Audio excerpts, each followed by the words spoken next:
ನಮಸ್ಕಾರ ವೀಕ್ಷಕರೇ, ಕೆಲವು ದಿನಗಳ ಹಿಂದೆ ಮಾಣಿಕ್ಯ ಸಿನಿಮಾದ ಹೀರೋಯಿನ್ ರನ್ಯಾ ಅವರು ವಿಮಾನ ನಿಲ್ದಾಣದಲ್ಲಿ ಅವರನ್ನ ಪರಿಶೀಲನೆ ನಡೆಸಿದಾಗ 14 ಕೆಜಿಯಷ್ಟು ಚಿನ್ನ ಅವರ ಒಳ ಉಡುಪಿನಲ್ಲಿ ಪತ್ತೆಯಾಗಿತ್ತು. ಅದಾದ ನಂತರ ಇದರ ಹಿಂದೆ ಬಹಳ ದೊಡ್ಡ ಮಾಫಿಯಾ ಇದೆ, ಒಂದು ಸಿಂಡಿಕೇಟ್ ಇದೆ. ಇದು ಕೇವಲ ಈಕೆ ಒಬ್ಬಳು ಮಾತ್ರ ಮಾಡ್ತಾ ಇರೋದಲ್ಲ, ಜೊತೆಗೆ ಕಳೆದ 1 ವರ್ಷದಲ್ಲಿ 40 ಬಾರಿ ವಿದೇಶಕ್ಕೆ ಹೋಗಿ ಬಂದಿದ್ರು, 15 ಬಾರಿ ದುಬೈಗೆ ಹೋಗಿ ಬಂದಿದ್ರು. ಈ ಎಲ್ಲಾ ವಿಚಾರಗಳು ಬಹಳ ಚರ್ಚೆ ಆಗ್ತಾ ಇತ್ತು. ಈಗೇನಾಗಿದೆ ಅಂತಂದ್ರೆ ಈ ವಿಚಾರ ಇದೀಗ ಸಿಬಿಐ ಅಂಗಳಕ್ಕೆ ಹೋಗಿದೆ. ರನ್ಯಾ ಕೇಸ್ ಇದೀಗ ಸಿಬಿಐ ಅಂಗಳಕ್ಕೆ. ನೆಟ್ವರ್ಕ್ ಮೇಲೆ ಸಿಬಿಐ ಗೋಲ್ಡ್ ಸ್ಮಗ್ಲಿಂಗ್ ನಲ್ಲಿ ಕೈ ನಾಯಕರಿರುವ ಶಂಕೆ ಕೂಡ ಇದೆಯಂತೆ. ರನ್ಯಾ ರಾವ್ ಕೇಸ್ಗೆ ಸಿಬಿಐ ಎಂಟ್ರಿ ಆಗಿದೆ. ಪ್ರತ್ಯೇಕವಾಗಿ ಪ್ರಕರಣ ದಾಖಲಿಸಿಕೊಂಡಿದೆ ಸಿಬಿಐ. ಬೆಂಗಳೂರಿಗೆ ಸಿಬಿಐ ಟೀಮ್ ಆಗಮನ. ಬಹಳ ಮುಖ್ಯವಾಗಿ ನೆನಪಿರಲಿ, ಒಂದು 25 ಕೋಟಿಗಿಂತ ಹೆಚ್ಚು ಯಾವುದೇ ಅವ್ಯವಹಾರಗಳು ಕಂಡು ಬಂದಾಗ ಅಲ್ಲಿ ನೇರವಾಗಿ ಸಿಬಿಐ ಎಂಟ್ರಿ ಆಗುತ್ತೆ. ದೇಶಾದ್ಯಂತ ಸಿಬಿಐನಿಂದ ತನಿಖೆ. ಯಾಕಂದ್ರೆ ಇದು ಕೇವಲ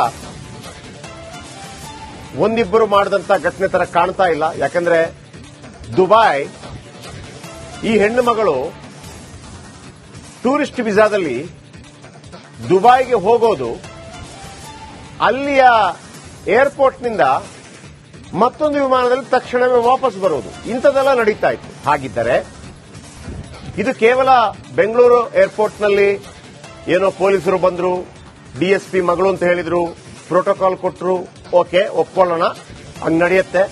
ವಾಟ್ ಅಬೌಟ್ ದುಬೈ? ದುಬೈಯಲ್ಲಿ ಈಕೆ ಟೂರಿಸ್ಟ್ ವೀಸಾದಲ್ಲಿ ಹೋಗಿ ಅದೇ ಏರ್ಪೋರ್ಟ್ನಲ್ಲಿ ಅಲ್ಲಿಂದಲೇ ಯಾವುದೋ ಮತ್ತೊಂದು ಬ್ಯಾಗೋ ಏನೋ ಹಿಡ್ಕೊಂಡು ಆಕೆ ಬರ್ತಾಳೆ ಅಂತಂದ್ರೆ ಇದು ಇಂಟರ್ನ್ಯಾಷನಲ್ ಮಾಫಿಯಾ ತರ. ನಮಸ್ಕಾರ ವೀಕ್ಷಕರೇ, ಕೆಲವು ದಿನಗಳ ಹಿಂದೆ ಮಾಣಿಕ್ಯ ಸಿನಿಮಾದ ಹೀರೋಯಿನ್ ರನ್ಯಾ ಅವರು ವಿಮಾನ ನಿಲ್ದಾಣದಲ್ಲಿ ಅವರನ್ನ ಪರಿಶೀಲನೆ ನಡೆಸಿದಾಗ 14 ಕೆಜಿಯಷ್ಟು ಚಿನ್ನ ಅವರ ಒಳ ಉಡುಪಿನಲ್ಲಿ ಪತ್ತೆಯಾಗಿತ್ತು. ಅದಾದ ನಂತರ ಇದರ ಹಿಂದೆ ಬಹಳ ದೊಡ್ಡ ಮಾಫಿಯಾ ಇದೆ, ಒಂದು ಸಿಂಡಿಕೇಟ್ ಇದೆ. ಇದು ಕೇವಲ ಈಕೆ ಒಬ್ಬಳು ಮಾತ್ರ ಮಾಡ್ತಾ ಇರೋದಲ್ಲ, ಜೊತೆಗೆ ಕಳೆದ 1 ವರ್ಷದಲ್ಲಿ 40 ಬಾರಿ ವಿದೇಶಕ್ಕೆ ಹೋಗಿ ಬಂದಿದ್ರು, 15 ಬಾರಿ ದುಬೈಗೆ ಹೋಗಿ ಬಂದಿದ್ರು. ಈ ಎಲ್ಲಾ ವಿಚಾರಗಳು ಬಹಳ ಚರ್ಚೆ ಆಗ್ತಾ ಇತ್ತು. ಈಗೇನಾಗಿದೆ ಅಂತಂದ್ರೆ ಈ ವಿಚಾರ ಇದೀಗ ಸಿಬಿಐ ಅಂಗಳಕ್ಕೆ ಹೋಗಿದೆ. ರನ್ಯಾ ಕೇಸ್ ಇದೀಗ ಸಿಬಿಐ ಅಂಗಳಕ್ಕೆ. ನೆಟ್ವರ್ಕ್ ಮೇಲೆ ಸಿಬಿಐ ಗೋಲ್ಡ್ ಸ್ಮಗ್ಲಿಂಗ್ ನಲ್ಲಿ ಕೈ ನಾಯಕರಿರುವ ಶಂಕೆ ಕೂಡ ಇದೆಯಂತೆ. ರನ್ಯಾ ರಾವ್ ಕೇಸ್ಗೆ ಸಿಬಿಐ ಎಂಟ್ರಿ ಆಗಿದೆ. ಪ್ರತ್ಯೇಕವಾಗಿ ಪ್ರಕರಣ ದಾಖಲಿಸಿಕೊಂಡಿದೆ ಸಿಬಿಐ. ಬೆಂಗಳೂರಿಗೆ ಸಿಬಿಐ ಟೀಮ್ ಆಗಮನ. ಬಹಳ ಮುಖ್ಯವಾಗಿ ನೆನಪಿರಲಿ, ಒಂದು 25 ಕೋಟಿಗಿಂತ ಹೆಚ್ಚು ಯಾವುದೇ ಅವ್ಯವಹಾರಗಳು ಕಂಡು ಬಂದಾಗ ಅಲ್ಲಿ ನೇರವಾಗಿ ಸಿಬಿಐ ಎಂಟ್ರಿ ಆಗುತ್ತೆ. ದೇಶಾದ್ಯಂತ ಸಿಬಿಐನಿಂದ ತನಿಖೆ. ಯಾಕಂದ್ರೆ ಇದು ಕೇವಲ ಒಂದಿಬ್ಬರು ಮಾಡಿದಂತ ಘಟನೆ ತರ ಕಾಣ್ತಾ ಇಲ್ಲ. ಯಾಕಂದ್ರೆ ದುಬೈ ಈ ಹೆಣ್ಣು ಮಗಳು ಟೂರಿಸ್ಟ್ ವೀಸಾದಲ್ಲಿ ದುಬೈಗೆ ಹೋಗೋದು, ಅಲ್ಲಿಯ ಏರ್ಪೋರ್ಟ್ನಿಂದ ಮತ್ತೊಂದು ವಿಮಾನದಲ್ಲಿ ತಕ್ಷಣವೇ ವಾಪಸ್ ಬರೋದು, ಇಂಥದ್ದೆಲ್ಲ ನಡೀತಾ ಇತ್ತು. ಹಾಗಿದ್ದರೆ ಇದು ಕೇವಲ ಬೆಂಗಳೂರು ಏರ್ಪೋರ್ಟ್ನಲ್ಲಿ ಏನೋ ಪೊಲೀಸರು ಬಂದ್ರು, ಡಿಎಸ್ಪಿ ಮಗಳು ಅಂತ ಹೇಳಿದ್ರು, ಪ್ರೋಟೋಕಾಲ್ ಕೊಟ್ಟರು, ಓಕೆ ಒಪ್ಕೊಳ್ಳೋಣ, ಹಂಗ್ ನಡೆಯುತ್ತೆ. What about Dubai? ದುಬೈಯಲ್ಲಿ ಈಕೆ ಟೂರಿಸ್ಟ್ ವೀಸಾದಲ್ಲಿ ಹೋಗಿ ಅದೇ ಏರ್ಪೋರ್ಟ್ನಲ್ಲಿ ಅಲ್ಲಿಂದಲೇ ಯಾವುದೋ ಮತ್ತೊಂದು ಬ್ಯಾಗೋ ಏನೋ ಹಿಡ್ಕೊಂಡು ಆಕೆ ಬರ್ತಾಳೆ ಅಂತಂದ್ರೆ ಇದು ಇಂಟರ್ನ್ಯಾಷನಲ್ ಮಾಫಿಯಾ ತರ. ನಮಸ್ಕಾರ ವೀಕ್ಷಕರೇ, ಕೆಲವು ದಿನಗಳ ಹಿಂದೆ ಮಾಣಿಕ್ಯ ಸಿನಿಮಾದ ಹೀರೋಯಿನ್ ರನ್ಯಾ ಅವರು ವಿಮಾನ ನಿಲ್ದಾಣದಲ್ಲಿ ಅವರನ್ನ ಪರಿಶೀಲನೆ ನಡೆಸಿದಾಗ 14 ಕೆಜಿಯಷ್ಟು ಚಿನ್ನ ಅವರ ಒಳ ಉಡುಪಿನಲ್ಲಿ ಪತ್ತೆಯಾಗಿತ್ತು. ಅದಾದ ನಂತರ ಇದರ ಹಿಂದೆ ಬಹಳ ದೊಡ್ಡ ಮಾಫಿಯಾ ಇದೆ, ಒಂದು ಸಿಂಡಿಕೇಟ್ ಇದೆ. ಇದು ಕೇವಲ ಈಕೆ ಒಬ್ಬಳು ಮಾತ್ರ ಮಾಡ್ತಾ ಇರೋದಲ್ಲ, ಜೊತೆಗೆ ಕಳೆದ 1 ವರ್ಷದಲ್ಲಿ 40 ಬಾರಿ ವಿದೇಶಕ್ಕೆ ಹೋಗಿ ಬಂದಿದ್ರು, 15 ಬಾರಿ ದುಬೈಗೆ ಹೋಗಿ ಬಂದಿದ್ರು. ಈ ಎಲ್ಲಾ ವಿಚಾರಗಳು ಬಹಳ ಚರ್ಚೆ ಆಗ್ತಾ ಇತ್ತು. ಈಗೇನಾಗಿದೆ ಅಂತಂದ್ರೆ ಈ ವಿಚಾರ ಇದೀಗ ಸಿಬಿಐ ಅಂಗಳಕ್ಕೆ ಹೋಗಿದೆ. ರನ್ಯಾ ಕೇಸ್ ಇದೀಗ ಸಿಬಿಐ ಅಂಗಳಕ್ಕೆ. ನೆಟ್ವರ್ಕ್ ಮೇಲೆ ಸಿಬಿಐ ಗೋಲ್ಡ್ ಸ್ಮಗ್ಲಿಂಗ್ ನಲ್ಲಿ ಕೈ ನಾಯಕರಿರುವ ಶಂಕೆ ಕೂಡ ಇದೆಯಂತೆ. ರನ್ಯಾ ರಾವ್ ಕೇಸ್ಗೆ ಸಿಬಿಐ ಎಂಟ್ರಿ ಆಗಿದೆ. ಪ್ರತ್ಯೇಕವಾಗಿ ಪ್ರಕರಣ ದಾಖಲಿಸಿಕೊಂಡಿದೆ ಸಿಬಿಐ. ಬೆಂಗಳೂರಿಗೆ ಸಿಬಿಐ ಟೀಮ್ ಆಗಮನ. ಬಹಳ ಮುಖ್ಯವಾಗಿ ನೆನಪಿರಲಿ, ಒಂದು 25 ಕೋಟಿಗಿಂತ ಹೆಚ್ಚು ಯಾವುದೇ ಅವ್ಯವಹಾರಗಳು ಕಂಡು ಬಂದಾಗ ಅಲ್ಲಿ ನೇರವಾಗಿ ಸಿಬಿಐ ಎಂಟ್ರಿ ಆಗುತ್ತೆ. ದೇಶಾದ್ಯಂತ ಸಿಬಿಐನಿಂದ ತನಿಖೆ. ಯಾಕಂದ್ರೆ ಇದು ಕೇವಲ ಒಂದಿಬ್ಬರು ಮಾಡಿದಂತ ಘಟನೆ ತರ ಕಾಣ್ತಾ ಇಲ್ಲ. ಯಾಕಂದ್ರೆ ದುಬೈ, ಈ ಹೆಣ್ಣು ಮಗಳು ಟೂರಿಸ್ಟ್ ವೀಸಾದಲ್ಲಿ ದುಬೈಗೆ ಹೋಗೋದು, ಅಲ್ಲಿಯ ಏರ್ಪೋರ್ಟ್ನಿಂದ ಮತ್ತೊಂದು ವಿಮಾನದಲ್ಲಿ ತಕ್ಷಣವೇ ವಾಪಸ್ ಬರುವುದು, ಇಂಥದ್ದೆಲ್ಲ ನಡೀತಾ ಇತ್ತು. ಹಾಗಿದ್ದರೆ ಇದು ಕೇವಲ ಬೆಂಗಳೂರು ಏರ್ಪೋರ್ಟ್ನಲ್ಲಿ ಏನೋ ಪೊಲೀಸರು ಬಂದ್ರು, ಡಿಎಸ್ಪಿ ಮಗಳು ಅಂತ ಹೇಳಿದ್ರು, ಪ್ರೋಟೋಕಾಲ್ ಕೊಟ್ಟರು, ಓಕೆ ಒಪ್ಕೊಳ್ಳೋಣ, ಹಂಗ್ ನಡೆಯುತ್ತೆ. What about Dubai? ದುಬೈಯಲ್ಲಿ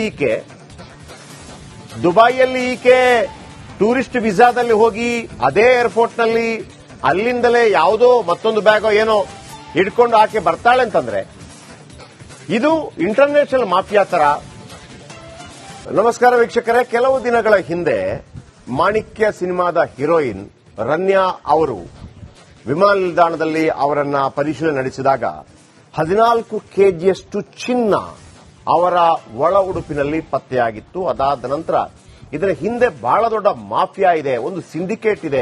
ಇದು ಕೇವಲ ಈಕೆ ಒಬ್ಬಳು ಮಾತ್ರ ಮಾಡ್ತಾ ಇರೋದಲ್ಲ, ಜೊತೆಗೆ ಕಳೆದ 1 ವರ್ಷದಲ್ಲಿ 40 ಬಾರಿ ವಿದೇಶಕ್ಕೆ ಹೋಗಿ ಬಂದಿದ್ರು, 15 ಬಾರಿ ದುಬೈಗೆ ಹೋಗಿ ಬಂದಿದ್ರು. ಈ ಎಲ್ಲಾ ವಿಚಾರಗಳು ಬಹಳ ಚರ್ಚೆ ಆಗ್ತಾ ಇತ್ತು. ಈಗೇನಾಗಿದೆ ಅಂತಂದ್ರೆ ಈ ವಿಚಾರ ಇದೀಗ ಸಿಬಿಐ ಅಂಗಳಕ್ಕೆ ಹೋಗಿದೆ. ರನ್ಯಾ ಕೇಸ್ ಇದೀಗ ಸಿಬಿಐ ಅಂಗಳಕ್ಕೆ. ನೆಟ್ವರ್ಕ್ ಮೇಲೆ ಸಿಬಿಐ ಗೋಲ್ಡ್ ಸ್ಮಗ್ಲಿಂಗ್ನಲ್ಲಿ ಕೈ ನಾಯಕರಿರುವ ಶಂಕೆ ಕೂಡ ಇದೆಯಂತೆ. ರನ್ಯಾ ರಾವ್ ಕೇಸ್ಗೆ ಸಿಬಿಐ ಎಂಟ್ರಿ ಆಗಿದೆ. ಪ್ರತ್ಯೇಕವಾಗಿ ಪ್ರಕರಣ ದಾಖಲಿಸಿಕೊಂಡಿದೆ ಸಿಬಿಐ. ಬೆಂಗಳೂರಿಗೆ ಸಿಬಿಐ ಟೀಮ್ ಆಗಮನ. ಬಹಳ ಮುಖ್ಯವಾಗಿ ನೆನಪಿರಲಿ, ಒಂದು 25 ಕೋಟಿಗಿಂತ ಹೆಚ್ಚು ಯಾವುದೇ ಅವ್ಯವಹಾರಗಳು ಕಂಡು ಬಂದಾಗ ಅಲ್ಲಿ ನೇರವಾಗಿ ಸಿಬಿಐ ಎಂಟ್ರಿ ಆಗುತ್ತೆ. ದೇಶಾದ್ಯಂತ ಸಿಬಿಐನಿಂದ ತನಿಖೆ. ಯಾಕಂದ್ರೆ ಇದು ಕೇವಲ ಒಂದಿಬ್ಬರು ಮಾಡಿದಂತ ಘಟನೆ ತರ ಕಾಣ್ತಾ ಇಲ್ಲ. ಯಾಕಂದ್ರೆ ದುಬೈ, ಈ ಹೆಣ್ಣು ಮಗಳು ಟೂರಿಸ್ಟ್ ವೀಸಾದಲ್ಲಿ ದುಬೈಗೆ ಹೋಗೋದು, ಅಲ್ಲಿಯ ಏರ್ಪೋರ್ಟ್ನಿಂದ ಮತ್ತೊಂದು ವಿಮಾನದಲ್ಲಿ ತಕ್ಷಣವೇ ವಾಪಸ್ ಬರುವುದು, ಇಂಥದ್ದೆಲ್ಲ ನಡೀತಾ ಇತ್ತು. ಹಾಗಿದ್ದರೆ ಇದು ಕೇವಲ ಬೆಂಗಳೂರು ಏರ್ಪೋರ್ಟ್ನಲ್ಲಿ ಏನೋ ಪೊಲೀಸರು ಬಂದ್ರು, ಡಿಎಸ್ಪಿ ಮಗಳು ಅಂತ ಹೇಳಿದ್ರು, ಪ್ರೋಟೋಕಾಲ್ ಕೊಟ್ಟರು, ಓಕೆ ಒಪ್ಕೊಳ್ಳೋಣ, ಹಂಗ್ ನಡೆಯುತ್ತೆ. What about Dubai? ದುಬೈಯಲ್ಲಿ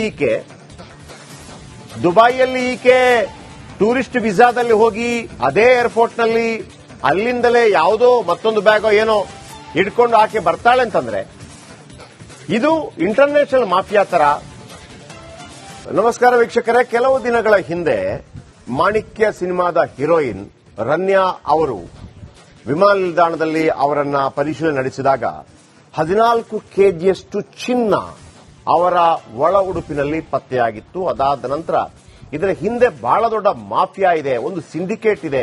ಇದು ಕೇವಲ ಈಕೆ ಒಬ್ಬಳು ಮಾತ್ರ ಮಾಡ್ತಾ ಇರೋದಲ್ಲ, ಜೊತೆಗೆ ಕಳೆದ 1 ವರ್ಷದಲ್ಲಿ 40 ಬಾರಿ ವಿದೇಶಕ್ಕೆ ಹೋಗಿ ಬಂದಿದ್ರು, 15 ಬಾರಿ ದುಬೈಗೆ ಹೋಗಿ ಬಂದಿದ್ರು.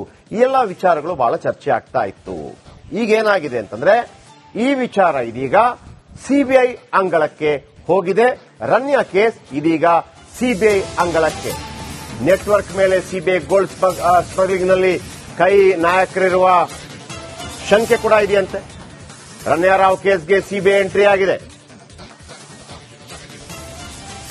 ಪ್ರತ್ಯೇಕವಾಗಿ ಪ್ರಕರಣ ದಾಖಲಿಸಿಕೊಂಡಿದೆ ಸಿಬಿಐ. ಬೆಂಗಳೂರಿಗೆ ಸಿಬಿಐ ಟೀಮ್ ಆಗಮನ. ಬಹಳ ಮುಖ್ಯವಾಗಿ ನೆನಪಿರಲಿ, ಒಂದು 25 ಕೋಟಿಗಿಂತ ಹೆಚ್ಚು ಯಾವುದೇ ಅವ್ಯವಹಾರಗಳು ಕಂಡು ಬಂದಾಗ ಅಲ್ಲಿ ನೇರವಾಗಿ ಸಿಬಿಐ ಎಂಟ್ರಿ ಆಗುತ್ತೆ. ದೇಶಾದ್ಯಂತ ಸಿಬಿಐನಿಂದ ತನಿಖೆ. ಯಾಕಂದ್ರೆ ಇದು ಕೇವಲ ಒಂದಿಬ್ಬರು ಮಾಡಿದಂತ ಘಟನೆ ತರ ಕಾಣ್ತಾ ಇಲ್ಲ. ಯಾಕಂದ್ರೆ ದುಬೈ, ಈ ಹೆಣ್ಣು ಮಗಳು ಟೂರಿಸ್ಟ್ ವೀಸಾದಲ್ಲಿ ದುಬೈಗೆ ಹೋಗೋದು, ಅಲ್ಲಿಯ ಏರ್ಪೋರ್ಟ್ನಿಂದ ಮತ್ತೊಂದು ವಿಮಾನದಲ್ಲಿ ತಕ್ಷಣವೇ ವಾಪಸ್ ಬರುವುದು, ಇಂಥದ್ದೆಲ್ಲ ನಡೀತಾ ಇತ್ತು. ಹಾಗಿದ್ದರೆ ಇದು ಕೇವಲ ಬೆಂಗಳೂರು ಏರ್ಪೋರ್ಟ್ನಲ್ಲಿ ಏನೋ ಪೊಲೀಸರು ಬಂದ್ರು, ಡಿಎಸ್ಪಿ ಮಗಳು ಅಂತ ಹೇಳಿದ್ರು, ಪ್ರೋಟೋಕಾಲ್ ಕೊಟ್ಟರು, ಓಕೆ ಒಪ್ಕೊಳ್ಳೋಣ, ಹಂಗ್ ನಡೆಯುತ್ತೆ. What about